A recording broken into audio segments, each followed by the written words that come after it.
ஆனா எங்களுக்கு எல்லாருமே பெரியார் பெரியார் வந்து செஞ்சிருக்காங்க தாங்க. ஆனா பெரியார் மட்டும் தான் செஞ்சிருக்காங்கன்னு எங்களுக்கு கோட்பாடு கிடையாது. யாரு? சீமான் மாமா தான். நானும் இப்ப அம்மா அப்பா எல்லாம் 2012 இருந்து இருக்காங்க. ஆனா நான் ஏன் 2021 இருந்து நான் வரேன்னா அப்பையில இருந்து எனக்கு புரிதல் இல்லை. இப்ப தாவேக்கானர் அவங்க எப்படி ஒரு புரிதல் இல்லாம இருக்காங்களோ அந்த மாதிரி புரிதல் இல்லை. ஏதோ பேசிட்டு இருக்காங்க அப்படிங்கிற ஒரு இதுலதான் இருந்தேன். சரி என்னதான் பேசுறாங்க எடுத்து பார்க்கும்போது தான் அதுல ஏகப்பட்ட கொள்கை. நீ ஒரு வேலை வாய்ப்பு இல்லாம நீ கஷ்டப்படும் போது என்னைய பாடுறா அப்படிங்கிறாங்க.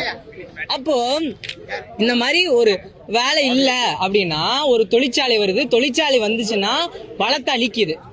வளத்தை அழிக்கிற தொழிற்சாலை ஏன்டா கொண்டு வரீங்க அப்படின்னு கேட்டா உங்களுக்கு வேலை வாய்ப்பு வேணும்ல, அதுக்காக கொண்டு வரோம் அப்படிங்கிற ஒரு முன் காரணம். ஏன் நீ அதை கொண்டு வர?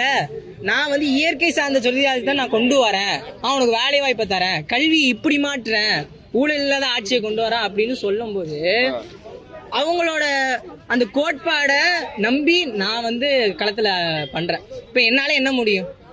அப்படியே போய் ஓட்டு கேட்க முடியும். யாராச்சும் புரிதல் லெட்டர் கிடந்தாங்கன்னா அவங்ககிட்ட போய் புரிதல் வந்து செலுத்த முடியும், நோட்டீஸை கொண்டு போய் கொடுக்க முடியும். எவ்வளவுக்கு எவ்வளவு இந்த நாம் தமிழர் கட்சியை சென்று நான் வந்து பரப்புரை பண்ண முடியுமோ என்னால முடிஞ்ச, என் வயசுக்கு தகுந்த 15 வயசு தான், என்னால முடிஞ்ச பங்களிப்பை நான் வந்து நாம் தமிழர் கட்சிக்கு கொடுத்துக்கிட்டு தான் இருக்கேன். என்னோட இப்போ நான் வந்து தாவேக்கானர்கிட்ட ஒன்று தான் சொல்லணும். எனக்கு 15 வயசு.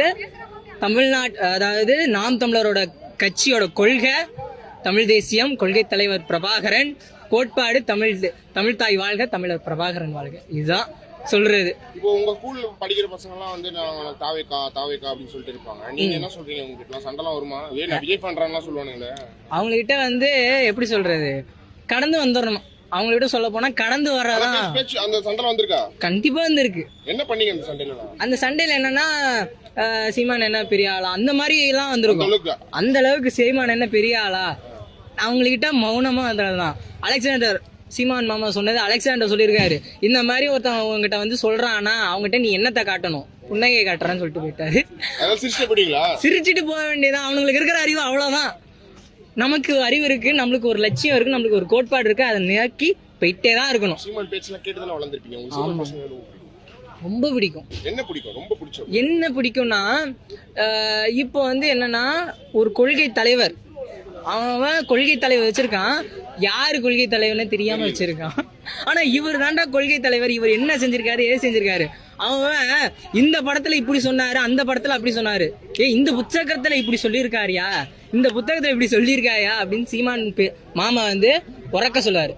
இவங்க என்ன பண்ணுவாங்க, புலி படத்துல அப்படி சொன்னாரு, சர்க்கார் படத்துல இப்படி சொன்னாரு, அதெல்லாம் இல்ல, இந்த புத்தகத்துல இவர் இப்படி சொல்லியிருக்காரா, இந்த பெரியார் ஈவேரா சொல்ல நம்ம ஆயிரக்கணக்கான பெரியார் இப்படிலாம் சொல்லியிருக்காரா, இப்படிலாம் சொல்லியிருக்காரு அப்படின்னு சொல்லி சொல்லி சொல்லி சொல்லி ஊட்டி ஊட்டி வளர்த்திருக்காருல, அது எனக்கு ரொம்ப பிடிச்ச விஷயம்.